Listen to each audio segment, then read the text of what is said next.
Muitas vezes nos perguntamos quais maravilhas podemos encontrar ao explorarmos o espaço. Que novas civilizações podemos encontrar, que novos mundos descobriremos e que mistérios cósmicos poderíamos desvendar. Mas como seria a galáxia se a humanidade a explorar e a colonizar, mas nunca encontrar mais ninguém lá fora? Hoje nosso tópico é o futuro da galáxia, e se a humanidade realmente for a primeira civilização tecnológica a surgir nela, algo que abordamos brevemente no vídeo O Mistério da Solidão Terrestre. Porém agora vamos destrinchar este assunto, com a humanidade explorando e colonizando a galáxia, ao mesmo tempo que contemplamos soluções ao paradoxo de Fermi. E se por outro lado encontrarmos alguém lá fora, o que vem depois? Que desafios uma civilização galáctica enfrentaria?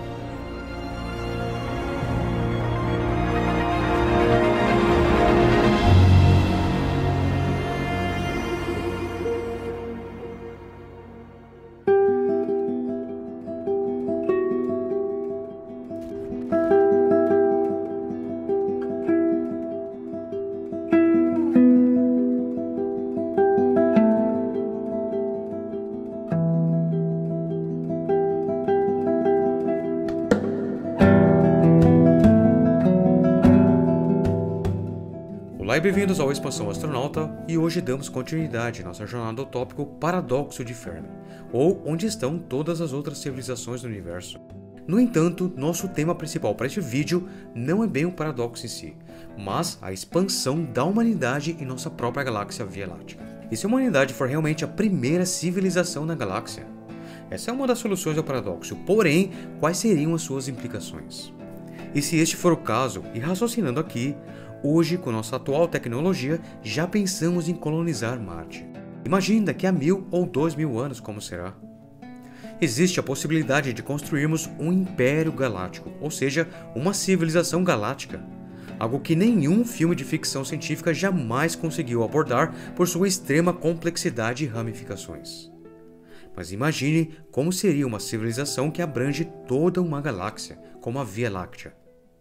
Digamos que nós humanos somos os primeiros e nos expandimos na galáxia a este nível. O que acontece se durante esse processo encontrarmos outras formas de vida ou civilizações de nível tecnológico muito inferiores? Essa é a parte 1, logo vem a parte 2, então pegue alguma coisa para beber e um lanche e vamos ao que interessa.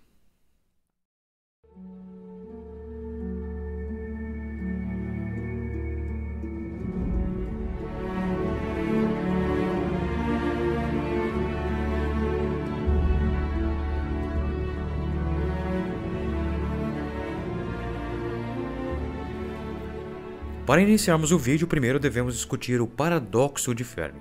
É claro que o paradoxo de Fermi tornou-se um tópico familiar para nós expansionistas, mas a discussão tende a se concentrar principalmente nas razões pelas quais as civilizações alienígenas não estão sendo avistadas por nós. O cerne do paradoxo de Fermi é que, simplesmente, parece peculiar que em um universo tão antigo e gigantesco como o nosso, possa estar ausente de outra forma de vida inteligente.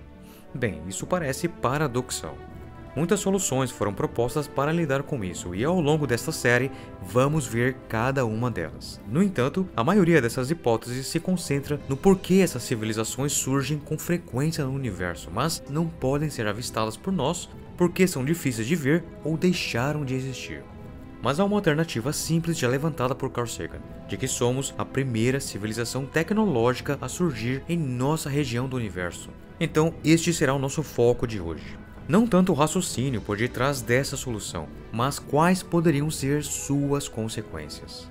Como seria uma galáxia no futuro se a humanidade fosse a primeira civilização a surgir, se expandindo, colonizando todo lugar e talvez além, espalhando a semente da vida pela galáxia. Particularmente, a noção de que podemos encontrar outras civilizações alienígenas que surgiram durante esse período de expansão. Da perspectiva do paradoxo de Fermi, esse tipo de cenário é possível sob o que é geralmente conhecido como a hipótese da Terra rara. A noção básica de que, embora existam bilhões de galáxias, cada uma hospedando bilhões de estrelas, resultando em bilhões e bilhões de planetas, as condições para o surgimento da vida nelas são extremamente raras. Isso geralmente é dividido na ideia de que a vida como a conhecemos pode ser ultra rara, que o caminho evolucionário para a inteligência e tecnologia pode ser ultra raro, ou que tais civilizações sobrevivendo para explorar e colonizar o universo é ultra raro. Mas nenhuma delas é exclusiva. Por exemplo, pode ser que o surgimento da vida aconteça em talvez apenas um em 1 milhão de planetas, deixando milhões de planetas solitários em nossa galáxia, não habitados ou que poderiam ser em algum momento, mas não são mais. Pensamos assim sobre Marte. Ainda assim, talvez o caminho evolucionário para a alta inteligência seja tão incomum, mas tão incomum, que apenas um em 1 milhão de planetas conseguiu até agora. Afinal de contas, em nossa própria amostragem, os dinossauros viveram por milhões de anos aqui na Terra sem muita inteligência, demorando cerca de 3,5 bilhões de anos desde o surgimento da primeira vida multicelular até a chegada dos primeiros humanos. A estabilidade do Sol em um sistema solar é um fator importante a ser considerado quando se procura por planetas habitáveis. Uma estrela instável, por exemplo, pode apresentar variações extremas em sua temperatura e afetar a habitabilidade de um planeta. Isso pode fazer com que a zona habitável do sistema solar se desloque ou para longe ou para mais perto, fazendo com que os planetas que antes estavam dentro da zona habitável se tornem ou muito quentes e secos, fervendo seus oceanos e retirando sua atmosfera, ou muito frios e inabitáveis, congelando-os com uma bola de gelo. O universo pode parecer velho, com quase 14 bilhões de anos, mas na real mal entrou na era estelar, período em que há uma grande atividade no universo, como a formação de estrelas, planetas e galáxias. Ou seja, as estrelas se formarão regularmente por pelo menos 1 trilhão de anos, segundo estimativas, e os átomos mais pesados necessários para planetas rochosos e bioquímica continuarão a se formar e se tornar mais comum com o passar do tempo. Então raciocinamos, se apenas 1 em 1 milhão de planetas já hospedou a vida, e apenas 1 em 1 milhão a viu alcançar uma inteligência superior, e apenas 1 em 1 milhão não se autodestruiu, então esses três fatores combinados tornariam improvável que qualquer outra civilização tecnológica além da nossa ainda exista em nossa própria galáxia Via Láctea. Essas barreiras à formação da vida e ao alcance da inteligência e à não autodestruição são chamadas coletivamente de filtros, e frequentemente as referimos como grandes filtros. Um determinado filtro que é particularmente improvável, como probabilidades de loteria. Uma das sugeridas é que, mesmo que a inteligência se desenvolva com bastante frequência, isso não leva necessariamente ao pensamento abstrato e à consciência da própria existência, muito menos a uma tecnologia séria. Afinal, existem muitas espécies na Terra que têm cérebros bastante grandes e os tiveram tanto quanto vários hominídeos, mas não fizeram muito com eles. Mesmo dos hominídeos, a humanidade e seus primos ou predecessores há muito extintos como o Neandertal e o Homo erectus tinham cérebros bastante paralelos ao nosso por muitos milhares de anos. Sem fazer muito tecnologicamente, temos fogo há cerca de 1 milhão de anos, mas o uso do fogo para cerâmica metalúrgica é bastante recente. E é totalmente possível que muitas civilizações nunca sigam o caminho da alta tecnologia como sendo algo inevitável, como costumamos pensar. De fato, temos muitos exemplos históricos, todos vindo de muito tempo depois que a nossa civilização já havia abraçado muita tecnologia e inovação, como a Roma Antiga, onde as novas tecnologias simplesmente não eram usadas, embora conhecessem seus benefícios e não duvidassem da eficácia da tecnologia, como aquedutos e sistemas de esgoto, utilizados em poucos locais. Nós que vivemos hoje em dia conhecemos muito bem as vantagens da tecnologia, mas também seus perigos. E ao contrário de nossos ancestrais, não precisamos nos preocupar particularmente em morrer jovens de doença, fome ou outras dificuldades se recusarmos a abraçar uma nova, como a inteligência artificial. Portanto, se uma civilização se recusaram a usar tecnologia benéfica, mesmo tendo que suportar essas dificuldades, pode ser plausível que alguns optem por evitar uma tecnologia nova, ou mesmo todo o progresso posterior por medo de consequências de usá-la, e raciocinar que as coisas estão boas o suficiente como estão. Esse medo representa um dos nossos 2 filtros restantes ao paradoxo de Fermi que a humanidade ainda não atingiu, de que podemos nos destruir antes de colonizar outros sistemas solares. A outra é que colonizar outros sistemas pode se tornar impossível, impraticável ou indesejável por algum motivo ainda não conhecido. Todos esses filtros se somam à hipótese geral da Terra rara para o paradoxo de Fermi. de que a galáxia parece ser um lugar vazio, não porque não podemos ver outras civilizações, mas porque simplesmente não há ninguém. Não tem nenhuma outra civilização. Ou o punhado que existe ainda estão presos em seu mundo natal, ou mesmo perto o suficiente para deixar alguma pegada óbvia para detectarmos.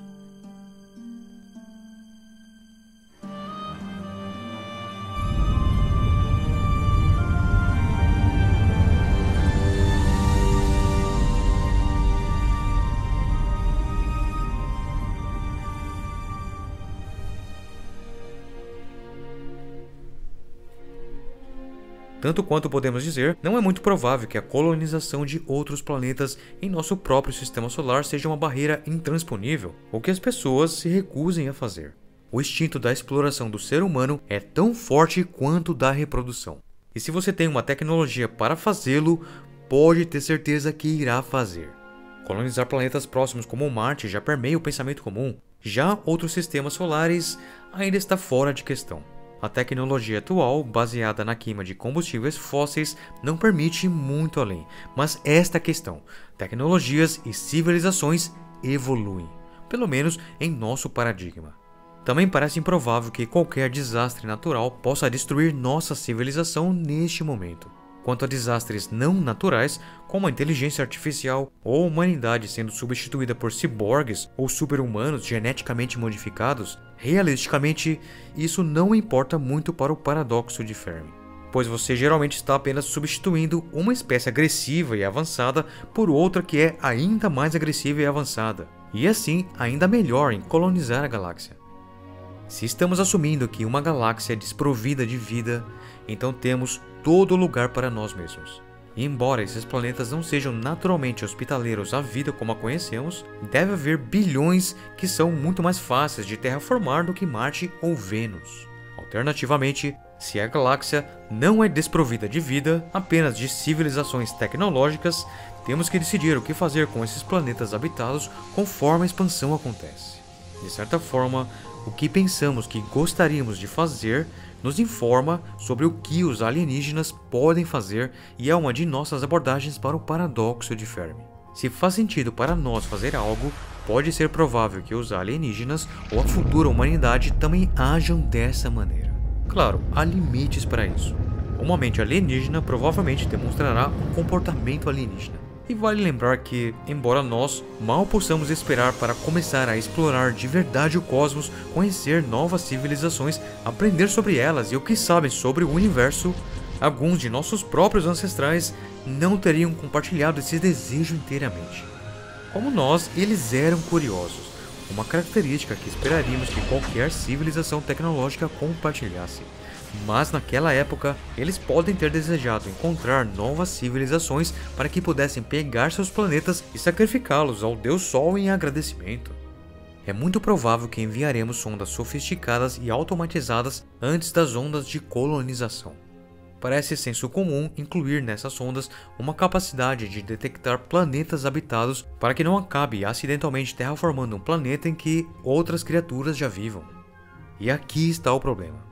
À medida em que nos expandimos, possivelmente encontrando planetas habitados, mas não tecnológicos, obviamente ficaremos curiosos sobre eles. Também podemos decidir que precisamos protegê-los para que ninguém possa explorá-los ou adulterá-los. Mas a longo prazo, essa é uma política muito difícil de manter. Realisticamente, provavelmente impossível, já que estamos falando de muitos milhões de anos antes que qualquer civilização tecnológica possa surgir. É muito tempo para tentar manter qualquer coisa imutável. No entanto, é aqui que começamos a precisar falar sobre como humanidade é um termo provável de perder significado em relação a uma futura civilização galáctica. Aprimoramentos genéticos e a cibernética podem transformar o ser humano. Também a adaptação de humanos a outros planetas com gravidade, radiação, ciclos de dias e noites diferentes certamente irão impactar naturalmente na evolução e em mutações do corpo em gerações futuras, para melhor se adequar a um novo ambiente. Na série The Expanse, humanos nascidos no cinturão de asteroides após gerações são muito mais altos e possuem baixa tolerância à gravidade. A própria gravidade da Terra pode matá-los. Essa é a facção dos Belters, os nascidos no cinturão de asteroides. Eles mesmos não se consideram mais terráqueos. O que eu quero demonstrar aqui é que com o passar do tempo podemos facilmente ver um amplo espectro de divergência apenas dentro de um único sistema solar. Divergência não apenas de pensamento, mas também fisiologias. O tempo, em escala astronômica, é sempre difícil de colocar em perspectiva. É provavelmente por isso que tantos cenários de ficção científica ocorrem ou alguns séculos ou alguns milênios à frente no tempo. Mas imagine agora por um momento que a humanidade desencadeie sua primeira onda de naves coloniais no ano 2500 e que elas se movam para fora em uma esfera em expansão a cerca de 10% da velocidade da luz. Quando você está indo tão devagar, não ignora nenhum sistema que seja razoavelmente hospitaleiro em busca de mundos parecidos com o nosso. Então, no ano 3000, você já cobriu tudo a cerca de 50 anos-luz, ou 0,05% da Via Láctea. Uma partícula tão pequena que nem apareceria em um único pixel em um mapa galáctico. E no entanto, existem cerca de 2.000 estrelas neste volume. O suficiente para criar um império já superando a maioria dos impérios interestelares que vemos na ficção científica como Star Wars. E isso assumindo que eles estão apenas colonizando planetas, não construindo vários habitats espaciais que esperaríamos ver neste ponto. Por volta do ano de 3500 d.C., eles estão a 100 anos-luz e algo como 16.000 estrelas. Por volta de 4000 d.C., eles estão a 150 anos-luz de distância. Uma esfera agora grande o suficiente para ser um pixel ou dois em um mapa galáctico e contendo mais de 50.000 estrelas. Esses humanos do futuro estão agora várias vezes mais à frente do que nós, quanto nós estamos hoje do início do Império Romano. Imagine agora por um instante como seria administrar e controlar uma civilização desta magnitude. Lembrando que esta ainda não é considerada uma civilização galáctica. Neste ponto, imaginamos que a maioria dos humanos provavelmente ainda vivam em torno de nossa estrela original e o planeta Terra onde tudo começou, apesar de terem 50.000 outras estrelas para chamar de lar. É muito mais fácil construir habitats artificiais ao redor de sua própria estrela do que colonizar mundos ao redor de outras estrelas. E esses habitats poderiam facilmente abrigar trilhões de pessoas, simplesmente tendo uma população que dobra a cada século.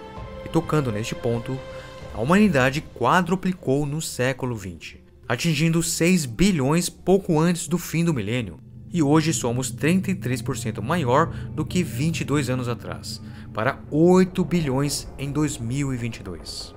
Mas, no ano 5000 d.C., podemos ter alcançado até 4 trilhões de pessoas na galáxia, enquanto na vanguarda da colonização eles teriam atingido 250 anos-luz. Ainda um pontinho minúsculo no mapa galáctico, mas contendo 1/4 de milhão de estrelas.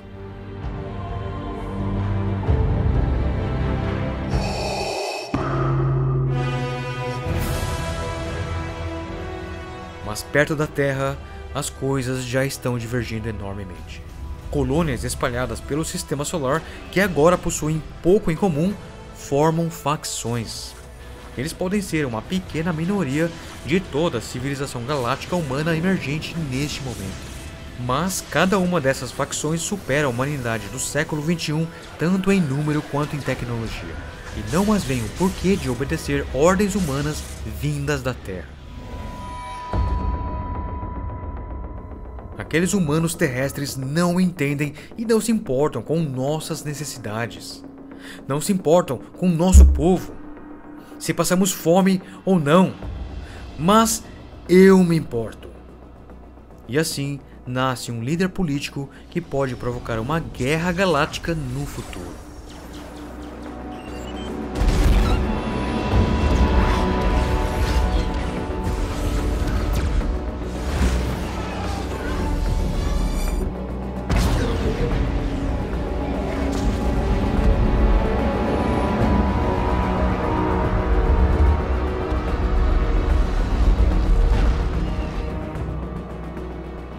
Agora, as coisas mudam drasticamente, e a imagem clássica da ficção científica se estilhaça totalmente.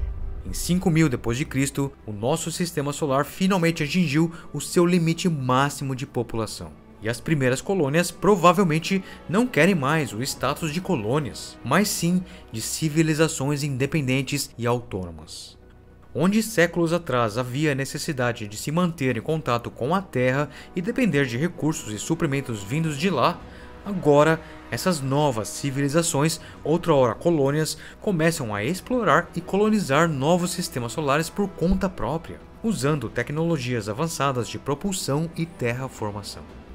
À medida que mais sistemas solares são colonizados, essas novas civilizações começam a interagir entre si independente da Terra, compartilhando ideias, tecnologias e recursos. Uma rede de civilizações interconectadas se forma, criando uma verdadeira galáxia de vida, cultura, diversidade e complexidade cada vez maiores do que se poderia imaginar. Mas, apesar dessa interconexão, as civilizações humanas continuam a divergir em suas filosofias, crenças e modos de vida. Algumas podem optar por se tornar puramente cibernéticas, abandonando completamente seus corpos físicos, enquanto outras podem se concentrar em formas de vida biológica avançada, aprimorando a genética e a capacidade de adaptação a ambientes hostis. Ou seja, cada vez mais, cada polo de civilização humana começa a diferenciar de sua origem. Ainda estamos nos primeiros dias da colonização. Não terminamos nem 1% da linha do tempo para colonizar a galáxia, e não temos nem 1% das pessoas vivendo fora de nosso sistema solar nativo. E, no entanto, já vemos uma divergência inevitável, com incontáveis facções ao redor do nosso Sol, esperando para se ramificar ainda mais, e 1/4 milhão de civilizações jovens começando a crescer e a se ramificar para envolver seu próprio Sol e se espalhar para novos, mesmo que, com toda a probabilidade, vastas armadas de naves coloniais lançadas da Terra continuem avançando. E neste ponto, você ainda não é nada parecido com uma civilização galáctica, e já enfrenta uma enorme divergência que qualquer conceito como uma civilização unificada é quase impossível. E no entanto, apenas começamos a explorar os cenários e desafios para uma humanidade que abrange toda a galáxia. Na parte 2 continuamos essa história. Tentar entender o quão grande é a galáxia é muito difícil, e acho que é o que prejudica muito a ficção científica nos filmes que tentam pintar um retrato das civilizações interestelares de nossa galáxia. Eles não estão absorvendo a escala absoluta das coisas e as implicações do que isto realmente significa para as civilizações. A única adaptação que vi até hoje que tenta fazer exatamente isto que discutimos aqui é a série Foundation, baseada nos livros de Isaac Asimov, o pai da ficção científica, que dispensa comentários. Então, se você gostou deste episódio, curta e compartilhe com outras pessoas. E para receber alertas quando este e novos episódios forem lançados, se inscreva no canal. Um grande abraço e um ótimo fim de semana.